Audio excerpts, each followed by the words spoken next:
Tiesin, että Teemu Rannikko pelasi täällä ja sitten näiden valuutta on euro ja sitten pääkaupungia, että se kuuluu Euroopan unioniin ja se oli entinen Jugoslavian maa.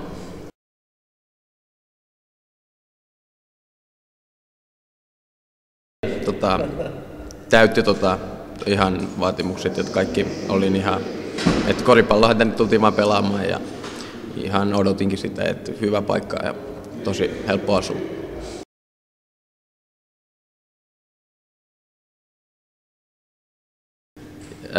Lorbekin muistin tuolta Barcelonasta ja Lakovicin, että koripallo pelaajia enemmän ja ehkä mäkihypystä muutaman tyypin, mutta en nimiä muista.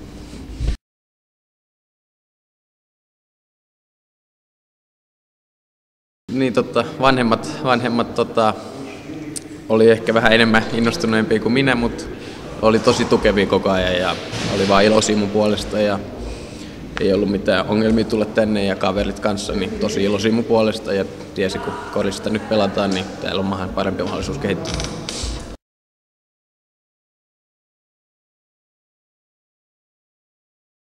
Ekana tuli mieleen, kun tuli lentokentältä, että missä mä asun ja minkälaiset hallit täällä on ja sitten kun pääsee tapaamaan valmentajaa ja toinen varmaan olisi mitä suurimmaksi osaksi.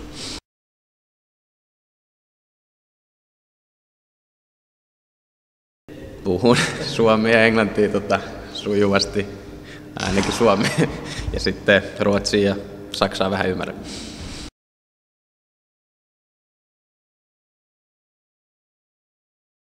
Niin ekaksi varmaan noin kirosanat, mutta ne on serbian kielestä, mutta sitten kiitos ja ole hyvä ja kaikki tommoset ja sitten miten tilataan ruokaa niin ravintolassa niin onnistuu.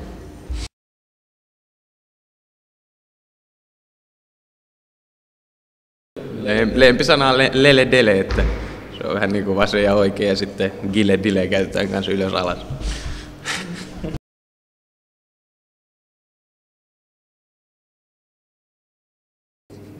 Tykkään tästä luonnosta, mitä täällä on, ja vuoret erityisesti näkyy tänne ihan pääkadulle asti. Ja sitten muutenkin, kun niin siisti paikka asua, niin ei ole mitään valittamista.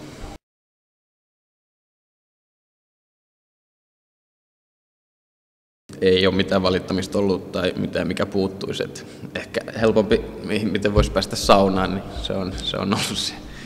Mutta ei, sinnekin pääsee, jos vähän menee sitten kauemmas.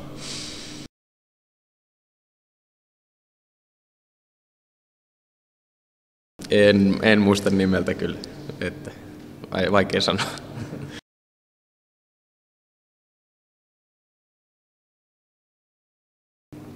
2 miljoonaa vähän päälle on asukasluku.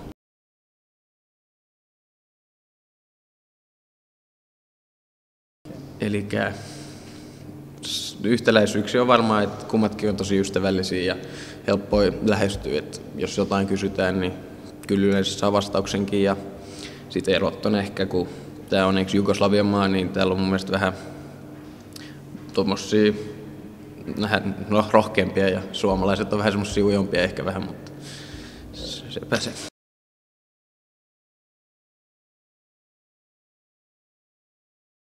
Joo, ei tuu mieleen. Jotain on ehkä syönyt meidän raflassa, mutta ei tuu sitä nimeltä mieleen.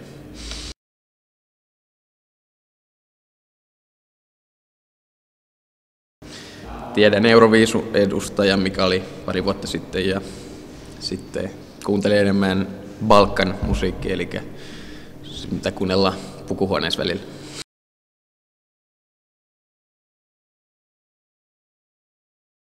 Eli kun perhe tuli tänne ekan kerran, niin näytti mulle ehkä vähän enemmän tätä. Että silloin mentiin kierteessä Bledjärvellä ja sitten oltiin Postoinassa, siellä on semmoinen luola, niin siellä oltiin. Ja sitten tuossa rannikolla ja sitten kun niin pieni maa ja helpot yhteydet, niin pääsee Italiaan ja Kroatiaan aika helposti, siellä on käyty.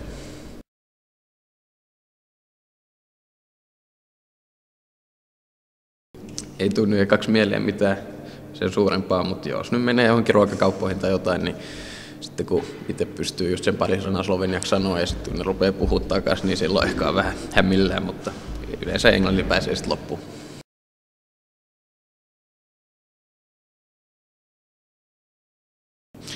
Eli ennen kuin Bertta lähti, niin sen kanssa tuli hengattua enemmän täällä. Ja sitten on yksi tuommoinen 92 Gezi Murina, niin sen kanssa on tullut sitten pyörittyä sen jälkeen. Ja jos nyt yhdessä mennään jonnekin, niin siitä tietysti tulee hengattua kaikkien kanssa.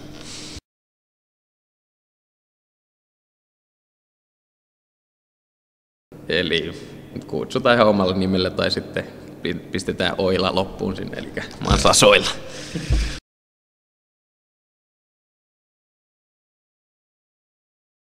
Eli ekana vuonna tuli ehkä vähän ikävöityä, mutta sitten ei sitä niin ehdi ajatella, kun on kuitenkin koko ajan koripalloa ja perhe kävi täällä suht usein, ettei ei ollut mitään ongelmia sen kanssa.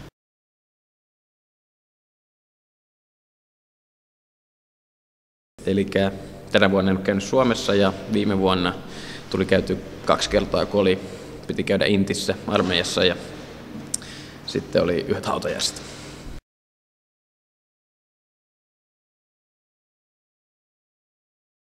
Eli Suomessakin on kesä ja talvi, ei ole aina kylmä meillä.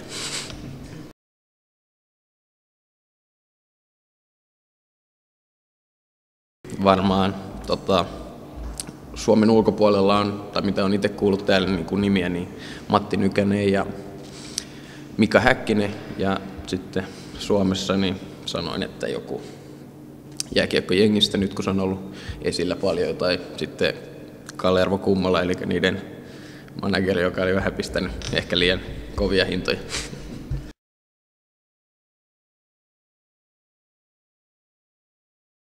Eli täällä tulisi eletty ehkä samalla palkalla niin halvemmalla ja vähän ehkä paremmin.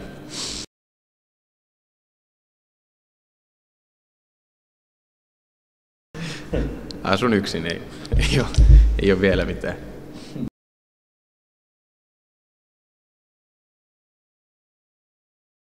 En varmaan ottaisi Slovenian kansalaisuutta, jos se veisi jotain etuuksia. Niin esim. Suomen maajoukkuepaikan, niin en. Mä haluan edustaa Suomea.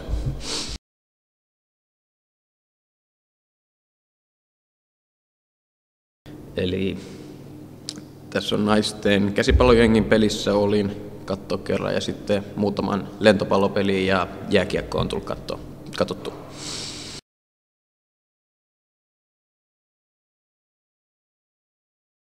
Eli Slovenin naiset on ihan kauniita, mutta itse tykkään enemmän suomalaisista kuitenkin. Ja lopetettiin sitten, että slovenilaiset on ihan kivoja.